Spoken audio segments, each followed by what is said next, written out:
Este es el río Garona. Este es el río Ebro. Y entre estos dos ríos es donde se asienta el antiguo pueblo vasco. En medio, los Pirineos, el refugio natural de los vascos cuando les atacaban los invasores. Poco se sabe de este antiguo pueblo.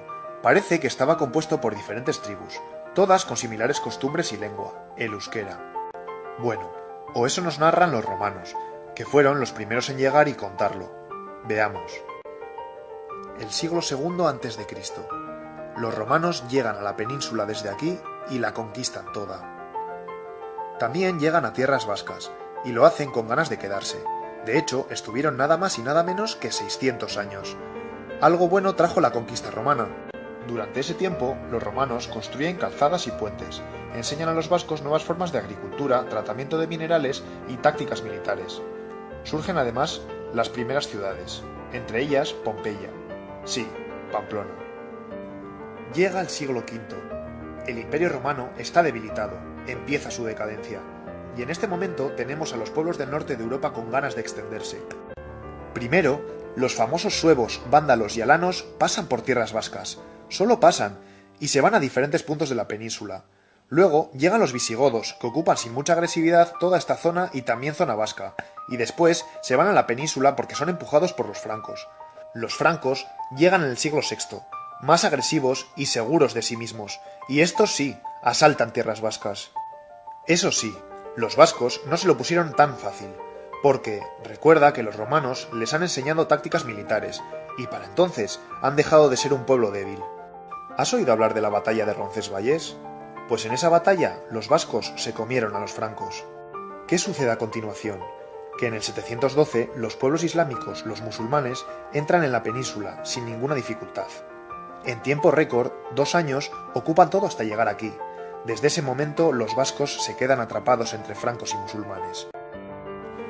Frente a esa doble amenaza de francos y musulmanes, en Pamplona se va creando cada vez una mayor estructura y organización política, y en el siglo X se construye un reino, el Reino de Pamplona.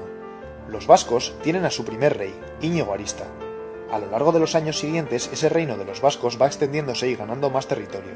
Fíjate, al principio del siglo XI, con el rey Sancho el Mayor, llega a alcanzar toda esta zona. Sorprende, ¿eh? Fueron los años de oro del reino, que todavía se llamaba de Pamplona. Un siglo más tarde, el rey Sancho el Sabio cambia el nombre al reino y pasa a llamarse Reino de Navarra. Paremos un poco para aclarar unas cosas. Como recordarás, antes de los romanos tenemos a un pueblo al que llamaban Vasconia y a sus habitantes vascones, y así será durante varios siglos, pero progresivamente se irá utilizando nombres diferentes para los distintos grupos que existen dentro del territorio. Tenemos al grupo de los navarros, que como verás, por su mayor organización, van a ser los principales protagonistas de la historia. Tenemos a otro grupo de vizcaínos, otro de guipuzcoanos y otro de alaveses, y al otro lado del Pirineo se llamará a una zona Zuberoa y a otra Lapurdi. Volvemos a la historia. Siglo XII. El reino de Navarra ha disminuido y es así. Atento ahora porque el mapa peninsular ha cambiado. En la península han surgido 2 grandes reinos. Este, el reino de Castilla, el más poderoso, y este otro, el de Aragón, que por cierto, al principio dependía de los reyes de Navarra. Estos han ido echando a los musulmanes de la península, y ahora ejercen presiones en las tierras vascas. Y entonces el reino de Navarra empieza a perder fuelle. Primero, Vizcaya se pone del lado de Castilla, y luego llega una fecha importante, 1200. Castilla conquista Vitoria, y de paso se lleva también a Guipúzcoa. Ya ves, Navarra pierde protagonismo y se reduce a sus actuales tierras. ¿Qué había al norte del Pirineo? Pues un ducado, el de Vasconia. La zona sigue siendo zona franca, pero aquí el que manda es un duque vascón y tiene bastante autonomía, no tiene que dar demasiadas explicaciones a los francos. Eso sí, no se llega a integrar nunca al reino de Navarra. En los siguientes siglos la presión continúa, tanto por parte de Castilla como de Aragón. Así que ante tanta tensión, surge entre los navarros una doble tendencia entre agramonteses y beamonteses. Verás, los llamados agramonteses optan por mantenerse bajo la monarquía navarra. Los beamonteses, al contrario, prefieren pasar a la monarquía castellana. Y de esa forma se llega al siglo XV. La península se ha convertido en esto. Mira la jugada.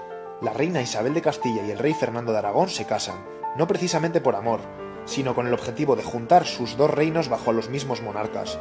Empiezan a llamarse reyes de España y continúan la conquista. Primero se quedan con lo que era Reino de Granada. ¿Qué les falta para quedarse con todo? Navarra. En 1512 conquistaron el Reino de Navarra. Los navarros pasan así a depender de los monarcas españoles. Pero atención, porque sucede algo importante. Los monarcas permiten que Navarra conserve sus fueros. ¿Qué quiere decir eso? Pues que siguen teniendo una fuerte autonomía, lo que supone que pueden seguir prácticamente gobernándose a sí misma.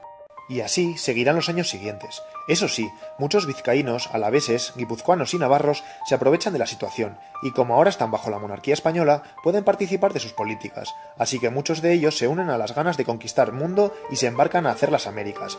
Por eso, podemos encontrar tanto apellido vasco al otro lado del océano. Sigue la historia. Año 1700. ¿Te suena la Guerra de Sucesión Española? Ocurrió entonces. Te cuento. El rey de España de ese momento, Carlos II, muere sin hijos. Así que está en juego quién será el siguiente rey. Ahora tenemos a dos potencias europeas. Por un lado está Francia, con la dinastía Borbón reinando, y por otro lado Austria, con el archiduque Carlos, interesados en colocar en el trono español a alguien de su familia y así poder ganar más poder. ¿Consecuencia? Llevan sus tropas a la península y estalla la guerra entre ellos, más o menos de esta manera. Guipuzcoanos, navarros, alaveses y vizcaínos se posicionan a favor de los Borbones, luchan en su bando y les sale bien, pues los austriacos terminan retirándose y Felipe de Borbón se hace con la corona. Este quita los fueros a todos los territorios de la península menos a los 4 territorios vascos, como agradecimiento a su apoyo. Y acuérdate que tener fueros significa tener mayor autonomía y autogobierno.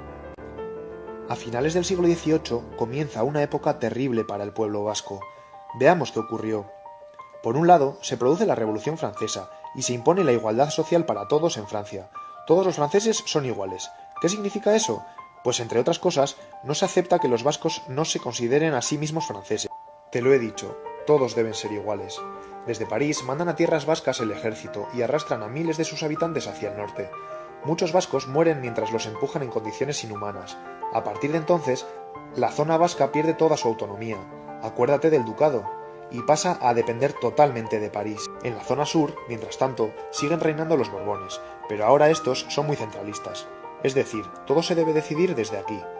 Y por tanto, cada vez les hace menos gracia eso de que los alaveses, vizcaínos, navarros y guipuzcoanos conserven sus fueros.